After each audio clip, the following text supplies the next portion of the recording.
Precisamos entender que Mateus, Marcos e Lucas, dentro da teologia, esses três evangelhos são chamados de evangelhos comparativos ou evangelhos sinóticos, porque na realidade você vai encontrar muitas passagens que são similares.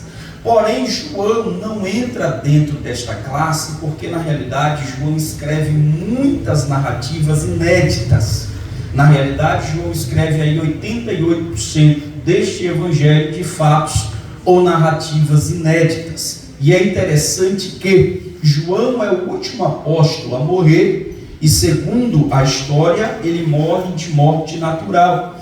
E João recebe nas suas mãos, segundo Eusébio de Cesareia, os três evangelhos iniciais. E quando João recebe esses evangelhos na sua mão, João faz questão de lê-los. E João percebe claramente que os três evangelhos, Mateus, Marcos e Lucas, não focam ou não narram o primeiro ano de ministério de Jesus, ou alguns fatos relacionados ao primeiro ano do ministério de Jesus. E João, quando escreve este evangelho, claramente ele vai trazer para nós alguns fatos relacionados ao princípio do ministério de Jesus, como por exemplo o capítulo de número 2, que João faz questão de destacar o milagre da água transformada em vinho. Uma outra coisa interessante que nós podemos destacar aqui neste evangelho é que João faz questão de nos apresentar aí 7 sinais ou 7 milagres que Jesus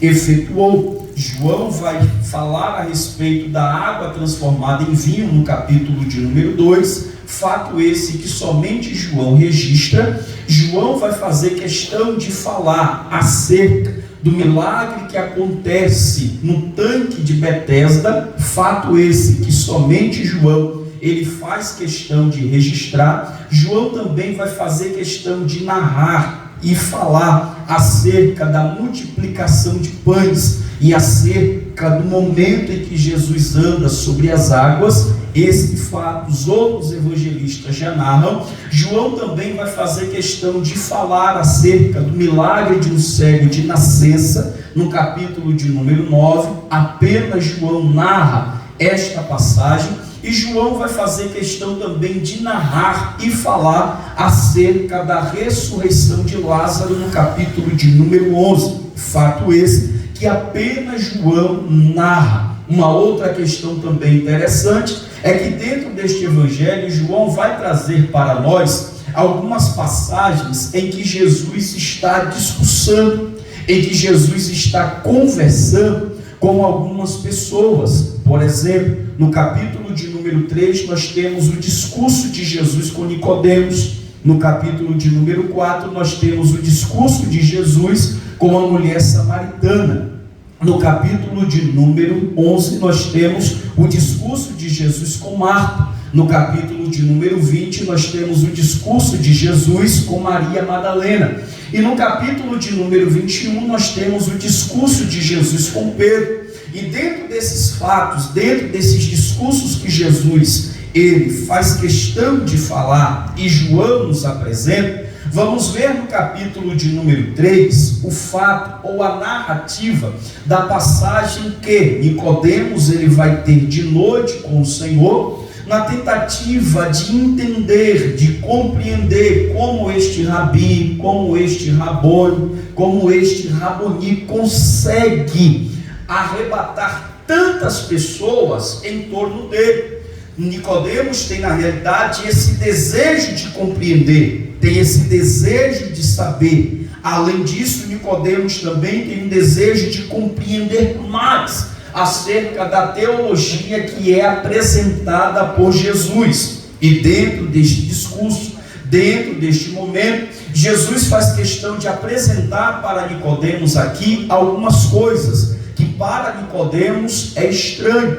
Por exemplo, Jesus faz questão de dizer: é necessário que você nasça de novo. E isso causa choque na cabeça daquele fariseu, doutor da lei, porque ele chega a dizer: como eu, homem velho, posso voltar ao ventre da minha mãe e nascer novamente? Mas Jesus estava falando na realidade de um outro tipo de de nascimento. E Jesus declara: você é mestre e não sabe isto? Pois bem, eu te digo que quem não nascer da água e do Espírito não pode ver o reino dos céus. Jesus também nesse discurso faz questão de apresentar para Nicodemos aqui uma narrativa que nos chama muito a atenção, que começa justamente a partir do versículo de número 14 e se finda no versículo de número 16. Quando Jesus faz questão de dizer para Nicodemos: assim como Moisés levantou a serpente no deserto, assim importa que o Filho do Homem seja levantado, para que todo aquele que nele crê não pereça, mas tenha a vida eterna. E no verso 16, Jesus usa uma citação que ele, na realidade, sintetiza a mensagem dos 4 evangelhos e traz luz para o entendimento de toda a Bíblia Sagrada. Jesus vai citar João 3,16, dizendo: porque Deus amou o mundo de tal maneira que deu seu Filho unigênito, para que todo aquele que nele crê não pereça, mas tenha a vida eterna. Por conhecermos de cor salteado este versículo, às vezes não paramos para analisar, às vezes não paramos para nos debruçar acerca da importância, acerca da revelação que esse versículo nos apresenta. E por conta disto não compreendemos o peso, não compreendemos a fundo o que esse versículo na realidade ele quer transmitir para nós. E por isso nessa noite eu preciso que os irmãos entendam que esse versículo é um versículo que nós podemos aqui dividi-lo facilmente em 2 partes, sendo a primeira da seguinte maneira: porque Deus amou o mundo de tal maneira. Nessa primeira parte nós temos aqui claramente sendo evidenciado para nós o amor do Pai. Porém o versículo não finda-se aí, mas o versículo diz que deu o seu Filho unigênito para que todo aquele que nele crê não pereça, mas tenha a vida eterna. Nós temos nesta segunda parte a missão do Filho sendo claramente apresentado para nós. Logo, nós temos na primeira parte o amor do Pai sendo apresentado e na segunda parte a missão do Filho. E quando nós falamos acerca do amor do Pai, nós precisamos ter a compreensão que quando Jesus diz: porque Deus amou o mundo de tal maneira, precisamos entender que mundo é este que João ele está citando, que João ele está falando. Na realidade, quando nós olhamos para o evangelho que João escreve, vamos ver claramente por 74 vezes a citação mundo. E essa palavra mundo, ela tem algumas variáveis. E as variáveis que nós encontramos no evangelho que João escreve, traz para nós a ideia de mundo. Primeiro, como universo, esse mundo que nós conhecemos, esse mundo visível, esse mundo palpável. Depois nós temos mais uma variável para a palavra mundo, que é a ideia de sistema. Esse sistema que rege os governos, esse sistema que rege a humanidade ou rege tudo que está em torno de nós. E nós vamos ter a terceira variável para a palavra mundo. E essa terceira variável para a palavra mundo significa justamente humanidade. E esta palavra aparece em João 3,16. Desta forma, quando Jesus cita a expressão porque Deus amou o mundo de tal maneira, Jesus está dizendo: Deus amou a humanidade de uma tal maneira. E o que eu acho interessante acerca disso é que Jesus ele é a essência de todo conhecimento. Daniel e Samuel te compuseram uma canção e eles disseram na canção que que a sabedoria é aluna dele. Jesus, na realidade, ele é o verbo vivo, ele é o Logos de Deus, ele é a palavra do Senhor. Oh glória! Quando nós olhamos lá no livro de Provérbios, vamos ter ali no capítulo 8 a ideia da sabedoria. Ali é uma tipificação clara do Senhor Jesus Cristo. Mas aqui Jesus não acha uma palavra, ou pelo menos a nossa língua portuguesa, nem tampouco as outras línguas, nem o original, para definir este amor do Pai. Mas Jesus declara dizendo: o Pai amou a humanidade de uma tal maneira.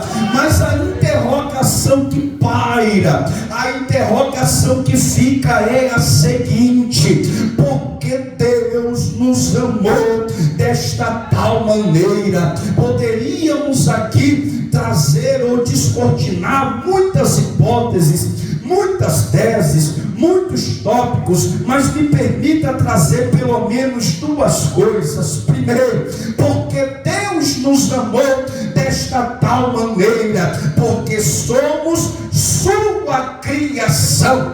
Foi Deus que nos criou. Quando nós olhamos para Gênesis capítulo 1, versículo 27, e Gênesis capítulo 2 e o versículo de número 7, vamos ver claramente a Bíblia dizendo que foi o Senhor quem criou o homem, foi o Senhor que soprou em suas narinas o fôlego de vida. Então me perdoe aqueles que acham que a humanidade é uma figura evolutiva, é uma célula evolutiva, mas a palavra me ensina que foi o Senhor quem nos criou, foi o Senhor quem criou todas as coisas. Somos criação dele, somos criação de Deus. Oh glória! E o Senhor, ele nos criou em um estado perfeito de comunhão. O primeiro homem tinha uma comunhão plena com o Senhor.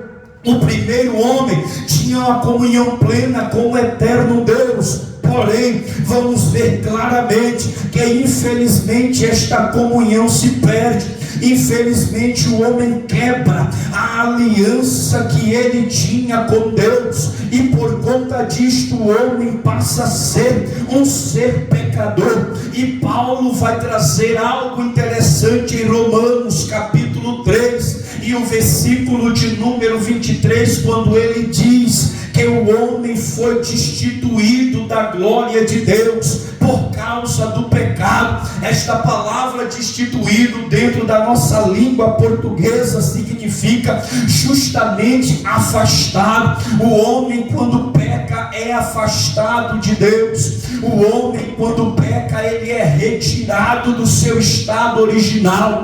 O homem quando peca ele perde o seu lar, lá esse que o próprio Deus havia criado para o homem. Mas há um detalhe: quando o homem peca, quando o homem cai, por mais que ele tenha sido destituído, por mais que ele tenha sido afastado da glória do Senhor, Deus não abandona a sua criação, Deus não abre mão da sua criação. E em Gênesis capítulo 3 e o versículo de número 15, nós temos a primeira promessa de redenção, a primeira promessa efetuada pelo próprio Deus para redimir o homem que havia pecado, o homem que havia transgredido. Deus não abandona a sua criação, porque Deus sabe, oh glória, que este ser, que este homem é criação dele. Deus ama esta humanidade, Deus ama o homem que ele criou, e Deus não abandona. Deus traça um plano de salvação para o homem, Deus traça um plano de salvação para a humanidade, e este plano de salvação passa eras e eras, até que a Bíblia diz, oh glória, que na plenitude dos tempos Deus enviou o seu Filho, Jesus Cristo, nascido da mulher, Urabacandaraia, para quê? Para remir, para comprar, para lavar, para resgatar, para trazer de volta, para abrir o caminho que estava fechado, para trazer Uramandaraia, a presença de Deus no meio da sua criação. Deus amou esta humanidade, Deus amou o homem que ele havia criado e não abriu mão da humanidade. Se puder, diga para quem está do seu lado: o Pai não abriu mão de você, o Pai não abriu mão de nós, porque nós somos criação de Deus. Jesus veio, Uramandaraia, o véu estava fechando, tapando a glória, mas quando ele morre no Calvário, o véu se rasga de alto a baixo, a glória que era oculta, o caminho que estava preso, agora está livre, é acessível para todos aqueles que vão ao encontro do Criador. Segundo, eu estou correndo por conta do tempo.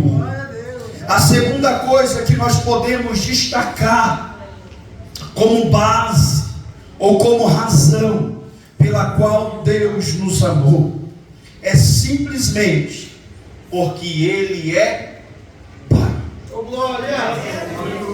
Deus nos amou porque Ele é Pai. Aleluia. O que eu acho interessante é que quando nós olhamos para o Antigo Testamento, a citação ou referência da paternidade de Deus para com a humanidade só aparece 2 vezes. E judeu não aceita fazer esse tipo de citação. Na realidade, para o judeu, a pessoa, a figura do Eterno, não pode ser colocada dentro de algumas condições. Não é à toa que eles também não citam a palavra Deus, mas eles preferem sempre estar usando a expressão o Eterno, Senhor, Criador. Mas a palavra Deus e a citação Pai, trazendo a figura paterna do Senhor para com a humanidade, é algo que até então é fechado, não se usa com extrema constância. Mas quando Jesus ele vem à terra, aleluia, aleluia, aleluia. Quando Jesus ele vem à terra, Jesus ele faz questão de deixar bem claro que Deus ele é Pai. Primeiramente nós vamos encontrar João capítulo 1 e o versículo de número 12 dizendo que a todos quanto o recebeu quem? A Jesus, deu-lhes o direito de serem feitos filhos de Deus. Glória a Deus. Só é filho ou glória quem entende que Ele é Pai. Jesus também faz questão de mostrar em uma oração, iniciando esta oração, um ato de intimidade na fala, no início, no momento de interação. Jesus faz questão de dizer: quando vocês orarem, orem assim: Pai nosso que estás no céu. Aleluia. Em uma outra oportunidade, Jesus faz questão de dizer: olha, vocês são maus e sabem dar boas dádivas aos vossos filhos. Imagine o vosso Pai celestial. Então Jesus faz questão de mostrar que Deus, Ele é Pai. Deus nos amou porque Ele é Pai. Ele é o nosso Pai. Então a notícia que eu posso te dar nesta noite é que você precisa entender que Deus não é um estranho. Deus não é um primo, Deus não é um colega, mas na verdade Deus, Ele é o nosso Aleluia. E Paulo, quando ele escreve a sua carta aos Romanos, ele vai fazer questão de dizer no capítulo de número 8 e nos versículos de número 16 e 17, da seguinte maneira, capítulo 8, versículos 15 e 16, Paulo diz: porque não recebestes o espírito de escravidão, para outra vez estardes em temor, mas recebestes o espírito de adoção de filhos, pelo qual clamamos: Abba, Pai. E no verso 16 ele diz: o mesmo Espírito com E maiúsculo, Espírito Santo, testifica com o nosso Espírito com E minúsculo, Espírito do homem, que somos filhos de Deus. Se você ainda não entendeu, então me permita te explicar. Você não está aqui por um acaso, você não está aqui por sorte do destino, você não está aqui simplesmente por estar, não. Você está aqui porque você tem um Pai, e lá vai uma palavra da parte do Pai: sou eu quem cuido de tudo na tua vida, sou eu aquele que estou te direcionando, sou eu aquele que opero em meio às tuas dificuldades, eu sou aquele que provê, eu sou aquele que abre a porta, eu sou aquele que abençoa. É o Pai quem está provendo tudo, é o Pai quem está te guardando. Então recebe esta palavra nesta noite, aquieta o teu coração, porque o teu Pai não te abandonou, o teu Pai te ama, Ele te amou primeiro, o amor dele é incondicional. Você não tem nem consciência do quanto o Pai te ama, mas Ele te ama, Ele te ama, Ele te ama, Ele te ama. Existe, oh glória, este amor do Pai para conosco. Mas além do amor do Pai, João 3,16 faz questão de falar a respeito da missão do Filho. E quando falamos acerca da missão do Filho, vamos ver claramente que a missão do Filho é algo extraordinário. O que Jesus vem fazer, o que Jesus vem realizar, é algo que nenhum outro ser humano tinha capacidade ou poderia realizar. E o que eu acho interessante, agora não me pergunte, porque isso é um grande mistério. Quando você lê Apocalipse 13, verso 8, a Bíblia vai dizer claramente que o Cordeiro foi morto antes de tudo existir. É mistério, não me pergunte, mas a ideia é que já existe um plano traçado para o Filho. Há um plano traçado para o unigênito do Pai. E o que eu acho interessante é que quando a gente lê Isaías capítulo 6 e o versículo 8, Isaías vai ouvir um clamor de Deus. E o clamor de Deus é: a quem enviarei? E quem há de ir por nós? Aí a resposta: eis-me aqui, envia-me a mim. Quando a gente olha, pensa que quem está falando é Isaías, mas precisamos entender que Isaías é quem mais fala acerca de Jesus. E esse versículo é um versículo claramente visível. É um versículo que mostra Jesus aceitando o ide, Jesus dizendo: eis-me aqui, envia-me a mim. E Jesus, ele vem, ele nasce numa manjedoura. Jesus fica anônimo por quase 30 anos sobre a terra, mas chega o momento de Jesus se revelar à humanidade. Jesus vai ao Jordão, é batizado pelo seu primo, depois é impelido pelo Espírito Santo para o deserto para ser tentado. Depois que ele passa por tudo isso, Mateus capítulo 4, verso 17 vai dizer que Jesus declara: é chegado o reino dos céus. Jesus ali está dizendo: o meu ministério está agora iniciado. O meu ministério está agora tendo o pontapé inicial.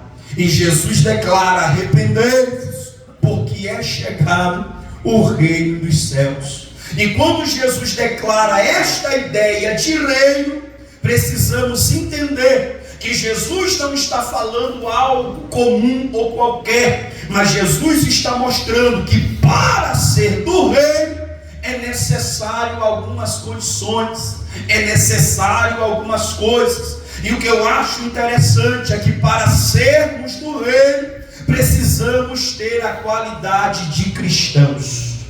Não é só simplesmente ser chamado de cristão, mas para ser do reino é necessário ter a qualidade de cristão. E quando Jesus declara arrependei-vos, Jesus está justamente dizendo isso. Para ser do reino, para ter a qualidade do reino, é necessário em primeiro lugar se arrepender, porque quem é do reino, as coisas velhas ficam para trás, tudo se faz novo. Quem é do reino entende a sua caminhada com Cristo, e Jesus declarou: quem quiser vir após mim, negue-se a si mesmo, tome a sua cruz e me siga. Jesus mostrou que para ser do reino, oh glória, as condições são apertadas, porque o caminho é estreito e a cruz é apertada. Aleluia. Mas vai aqui uma palavra de Deus: em meio às tuas fragilidades, em meio ao caminho estreito e a cruz pesada, oh aleluia, na eternidade haverá uma coroa de glória para você. Na eternidade haverá uma coroa de glória te esperando, Rabacandaraia. Por isso continua firme, entendendo que você é do reino, e como crente do reino, manifeste a qualidade, manifeste a diferença, porque este mundo pode mergulhar em trevas, este mundo pode apresentar o que for, mas aqui tem uma igreja que diz: eu sou luz, eu sou sal, eu sou diferente, venha o que vier, mas eu sou diferente, porque eu tenho a qualidade de quem é do reino, de quem é do reino, de quem é do reino. Só quem é do reino, levante a mão e adora, porque quem é do reino entende, riacé. Posso sofrer, mas não perco a minha qualidade de cristão. Posso padecer, mas não perco a minha qualidade de cristão. Sou do reino, sou do reino, sou do reino, oh glória. Tenho uma identidade, há uma marca sobre mim, há um selo sobre nós, e esse selo traz um grande diferencial. Oh Rabaia Súria, diga para quem está do seu lado, se puder: você é selado, você é lavado, você é diferente, porque você é do reino. Cristo veio para cumprir a missão, e ele mostrou: é chegado o reino do céu. Só quem é do reino de glória, só quem é do reino adora, só quem é do reino.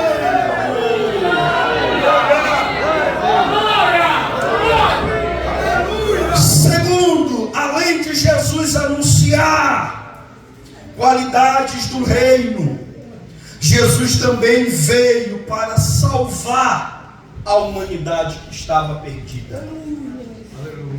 E quando Jesus ele vem para salvar a humanidade perdida, olha aqui para mim, Jesus ele sabe exatamente tudo que vai acontecer com ele.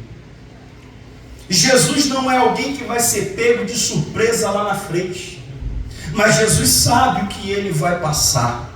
Tanto que Jesus vai declarar por 3 vezes a respeito da sua crucificação antes mesmo dela chegar. Jesus vai falar da sua crucificação em João 13:14. Jesus vai falar da sua crucificação em João 8:28.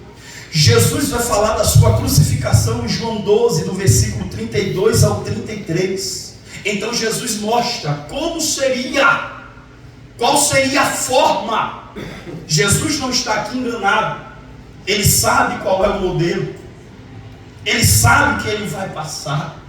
E Jesus também faz questão de citar para os seus discípulos que ele iria morrer, mas que ao 3º dia ressuscitaria.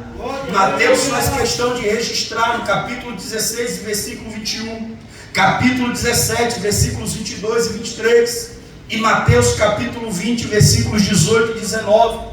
Jesus, dentro desses versículos, claramente diz: o Filho do Homem vai ser entregue na mão dos homens, para que seja escarnecido, para que seja açoitado, vai morrer, mas convém que ressuscite ao 3º dia. Jesus, além de estar ciente do que vai acontecer com ele, faz questão também de deixar claro para os seus discípulos o que iria acontecer. Oh glória! E na noite de quinta-feira, Jesus está com os seus discípulos, comemorando ou celebrando a Páscoa. E nessa noite de quinta-feira, Jesus institui aquilo que nós conhecemos como a ceia do Senhor. Só que logo após esses momentos, Jesus ele se retira, e Jesus ele vai para um monte chamado Getsêmani.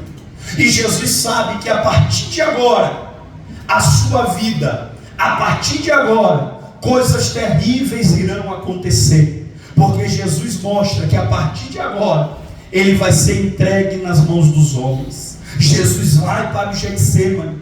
Jesus sabe que a qualquer momento ele seria preso. Jesus está em oração, e o texto vai dizer que ele estava em extrema agonia. E Lucas, por ser médico, Lucas vai fazer questão de dizer que Jesus suou sangue. Para você que não sabe, Jesus entrou em um estado ali de hematidose. Quando isso acontece, a pessoa já está com o coração extremamente acelerado, sua pulsação já está extremamente acelerada. Para isso acontecer, que é um fato raríssimo, a pessoa tem que ter uma condição de vida muito boa, porque chegar ao ponto de suar sangue é quase impossível, porque a pessoa já teria tido ali um ataque cardíaco, já teria ali infartado. Mas Jesus, ele está suando sangue. A Bíblia diz que ele estava em extrema agonia, ele está em extrema angústia, porque ele sabe que vai acontecer. E Jesus declara: Pai, se possível, aqui é a sua natureza humana, passa de mim este cálice, porque a natureza humana, por causa da divina, entende que a sua carne vai passar. A natureza humana, por causa da divina, sabe: eu vou receber açoites no meu corpo, eu vou receber coroa de espinhos na minha cabeça, eu vou receber cruz pesada, vou ser esbofeteado, vou padecer. A natureza humana já sentia as dores antes mesmo dela acontecer, por causa da natureza divina. Mas a natureza divina entra em ação e ela diz: todavia, não seja feito a minha vontade, mas a sua. Jesus, ele é preso na noite de quinta-feira. Na manhã de sexta-feira, Jesus, ele é conduzido para interrogatórios. E nós vamos perceber que Jesus, ele é conduzido até Anás, sogro de Caifás. E ali Jesus sofre a primeira agressão. Depois Jesus é conduzido para Caifás, sumo sacerdote. E ali Jesus, ele sofre a segunda agressão. Depois Jesus é conduzido para Pilatos, governador de Roma. De Pilatos, Jesus é levado até Herodes, rei dos judeus, que tinha o desejo de conhecer a Jesus. De Herodes novamente Jesus é conduzido a Pilatos, e agora ele vai ser açoitado. Depois que Jesus é açoitado, os sacerdotes vão declarar, vão querer que ele seja condenado. Pilatos não encontra nenhum tipo de condenação, mas como era naqueles dias um costume de soltar um prisioneiro, Jesus vai ser levado diante da multidão, e diante da multidão houve a indagação: a quem podemos soltar? Quem vocês preferem que seja solto? Jesus ou Barrabás? A multidão de judeus clamou, a multidão de judeus disse: solta Barrabás, solta Barrabás. Agora Jesus, ele vai ser condenado. Jesus é condenado na sexta-feira, e a partir do meio-dia, chegando à tarde, Jesus vai receber uma coroa de espinhos na sua cabeça. Jesus vai receber uma cruz pesada de quase 40 quilos. Jesus vai andar pelas ruas de Jerusalém aproximadamente 700 metros, porém mesmo ensanguentado, com coroa de espinhos na cabeça, com cruz pesada nas costas, com todo o seu corpo flagelado, Jesus derrama sangue, Jesus caminha sobre as ruas de Jerusalém, mas em nenhum momento ele diz: não vou conseguir. Em nenhum momento ele dispara, em nenhum momento ele retrocede, em nenhum momento, ora mandaraia, ele volta atrás. Muito pelo contrário, ele avança. Muito pelo contrário, ele vai. Ele entende qual é a sua missão. Ele não pode parar, ele não pode retroceder. Existe um resgate, existe uma humanidade que está perdida, existe um povo, orabacandaraia, que está como ovelha desgarrada, que precisa de pastor, que precisa ser regenerado. Ele vai até o fim, ele vai até o fim, e na tarde de sexta-feira é colocado sobre ele uma cruz pesada. Ele é erguido no madeiro, e quando perto das 3 horas da tarde, ele olha para o céu e ele declara dizendo: Pai, está, Pai, está, Pai, está consumado. Ele inclina a sua cabeça, entrega o Espírito, e ele morre, mas ele não desiste, ele morre, mas ele vai até o fim, ele morre.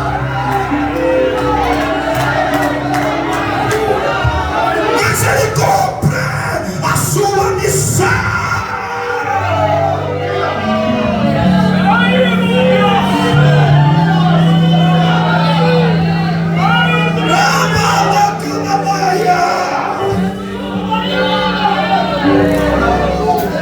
Alguém olha para o Nazareno com a cabeça encurvada, sem respirar, morto, e pode ter pensado: morreu, lá se foi, acabou. Para aquele que se dizia rei dos judeus, mas só que na terra, com a morte do rei, rei dos reis e senhor dos senhores, a Bíblia diz: sepulcros de santos homens se abrem e são ressuscitados, rochas são fendidas, terremoto acontece, a terra escurece, a ponto de alguém dizer: verdadeiramente,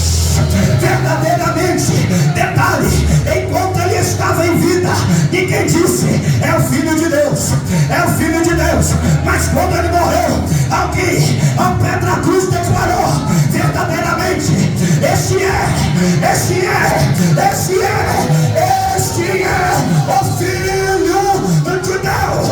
Alguém pensa que tudo estava acabado ali, alguém pensa que tudo parou por ali. Passam-se as horas, rompe-se o dia de sexta-feira, chega o dia de sábado, há um silêncio sobre a terra, nada de diferente acontece, tudo igual, apenas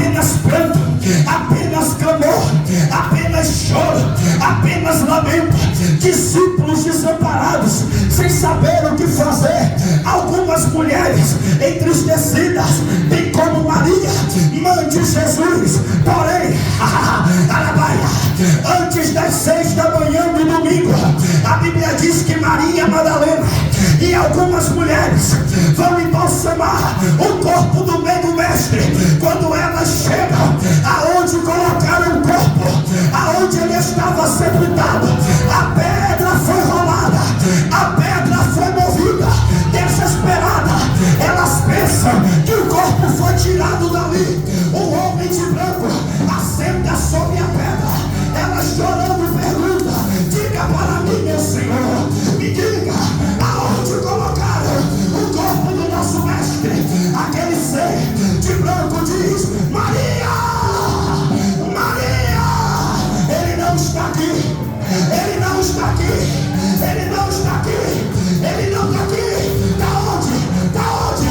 Não está mais entre os mortos. Está onde? Está onde? Está vivo, está vivo, está vivo, está vivo, está vivo, está vivo, está vivo, está vivo, está vivo, está vivo.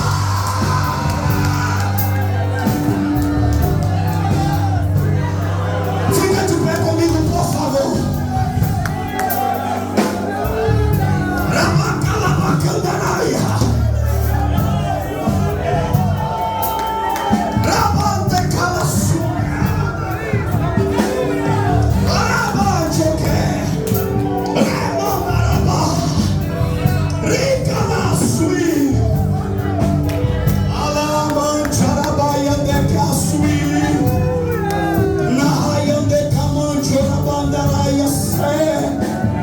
Aquele que ressuscitou ao terceiro dia, ele cumpriu a missão, ele cumpriu a missão, ele cumpriu a missão. Ele alaba, alacanto rebecaia sé, alacanto romocondere, iraba, urabaia desce, ayacantoque, ripalavado calassui. E eu sinto a presença daquele que ressuscitou na manhã de domingo. Eu sinto a presença daquele que ressuscitou na manhã de domingo. Ele não está morto, ele não está morto, ele não está morto, está vivo. Senhores obreiros, está vivo. Grupo de senhores, está vivo. Igreja militante, ele está vivo, ele está vivo, ele está vivo, ele está vivo, ele está vivo. Então está vivo nesta noite. Ele traz cura, ele traz renovo, ele liberta, ele batiza.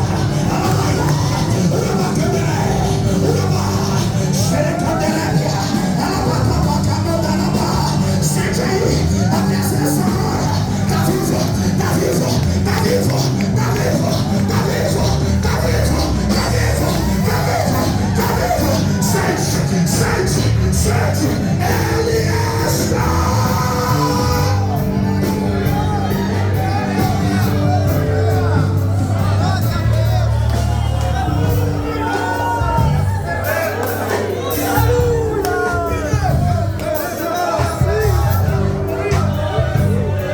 Ele está vivo. Feche os teus olhos e seja tocado por Ele agora. Ele cumpriu a missão. Ele foi até o fim por tua vida. Ele foi até o fim por conta da tua existência. Em nome de Jesus. Oh Deus. Glória a Deus.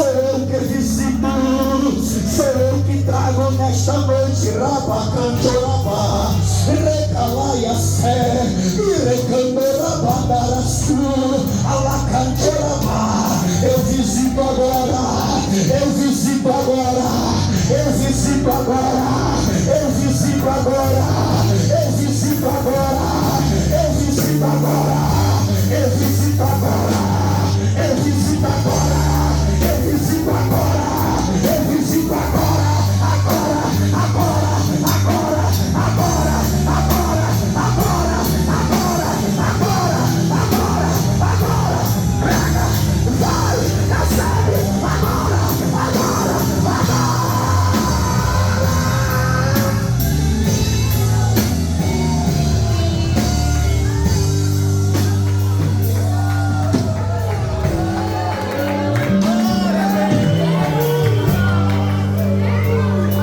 Retorna o microfone.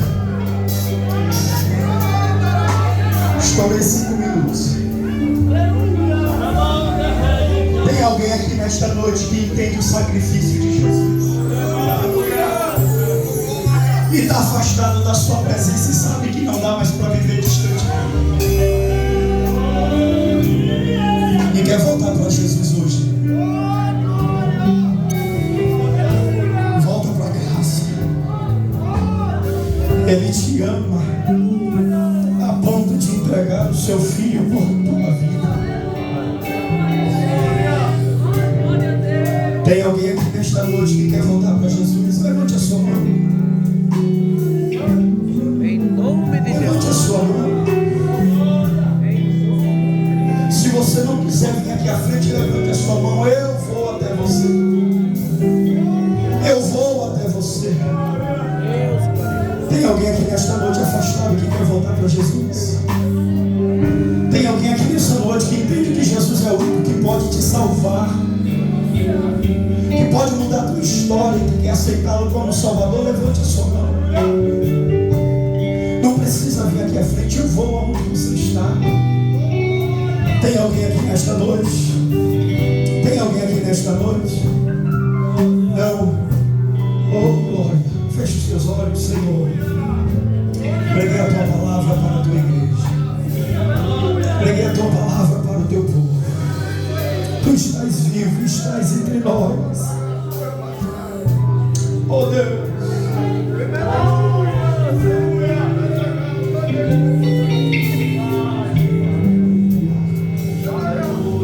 Nos dê força para rompermos. Nos dê força para chegarmos até o fim.